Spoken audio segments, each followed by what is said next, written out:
রাজনীতির মাঠে কোনো দলকে কোনো ব্যক্তিকে চাইলেই চিরতরে মুছে দেওয়া যায় না।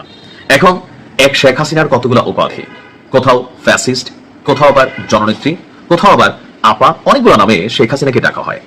এখন যে দীর্ঘদিন ধরে শেখ হাসিনাকে জীবিত আছেন নাকি মরে গেছেন এটা নিয়ে অনেক আলোচনা আসছে। কেউ কেউ বলছেন তার এআই ক্লোনিং ভয়েস দিয়ে আসলে এই মুহূর্তে মাঠকে চাঙা লাগা হচ্ছে, কেউ বলছেন যে না, সময় হইলে ওপার থেকে টুস করে বাংলাদেশে ঢুকে অবাক লাগিয়ে দেবে শেখের বেটি। তবে ইউনূস সরকার যতটা ভয়ে ছিল, কারণ এই সরকারটা নির্বাচিত ছিল না, বাট বর্তমানে যেহেতু বিএনপি জনগণের ভোটে প্রত্যক্ষভাবে ক্ষমতায় আসছে, সো তাদের শেকড়টা একটু শক্তিশালী। আর এই মুহূর্তে আওয়ামী লীগের রাজনৈতিক কার্যক্রম থেকে শুরু করে সবকিছু একটা স্থবির।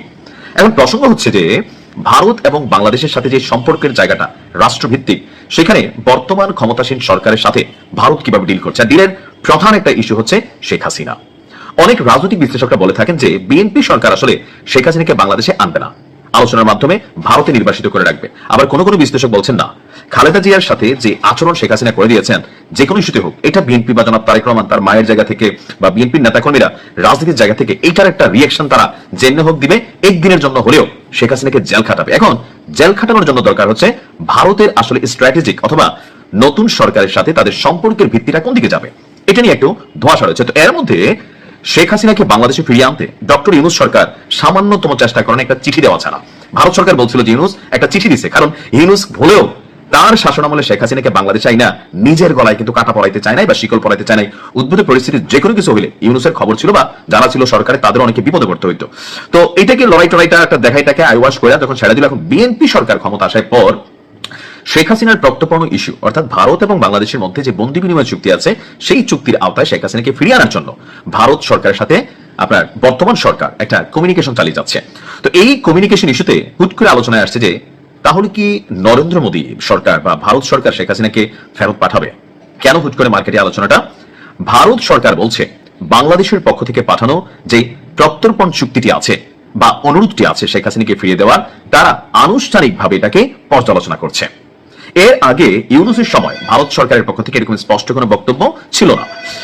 এখন ভারতের পররাষ্ট্র মন্ত্রণালয় গত 17 এপ্রিল বিষয়টি নিশ্চিত করে জানিয়েছে এই অনুরোধটি এখন সক্রিয় পর্যালোচনার পর্যায়ে রয়েছে। অর্থাৎ এতদিন যাবত চিঠিটি পইরা থাকলেও এই চিঠিটি নিয়ে ভারত সরকার বর্তমানে আপনার সক্রিয় অবস্থানে আছে। কেননা বর্তমানে বাংলাদেশে যে সরকার আছে, সেই সরকারের সাথে সুসম্পর্ক রাখতে হলে এই সরকারের দৃষ্টিতে বিভিন্ন মামলার আসামি, অনেক ধরনের অ্যাক্টিভিটিজের আসামি হিসেবে যেহেতু শেখ হাসিনা চিহ্নিত আছেন, সো তাকে ফেরত এনে বাংলাদেশে শাস্তির ব্যবস্থা করা, এটা বিএনপির আসলে একটা ড্রিম, অথবা রাষ্ট্রীয় পর্যায় থেকে এটা বিএনপির রাষ্ট্রীয় দায়িত্বের আওতায় কিন্তু পড়ে গেছে।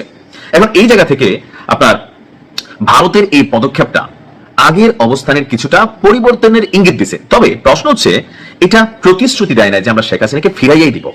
তারা বলছেন এটি মূলত কূটনৈতিক এবং প্রক্রিয়াগত পর্যায়ের একটি উদ্যোগ।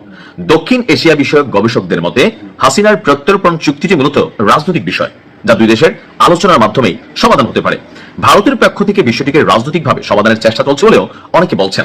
এখন শেখ হাসিনার সাথে ভারতের যে ব্যক্তি সম্পর্ক, এমনকি ভারতকে যে পরিমাণ সুযোগ সুবিধা তখন দেওয়া হয়েছে, শেখ হাসিনা নিজে বলছিলেন ভারতকে যা দিছি ভারতকে মনে রাখতে হবে।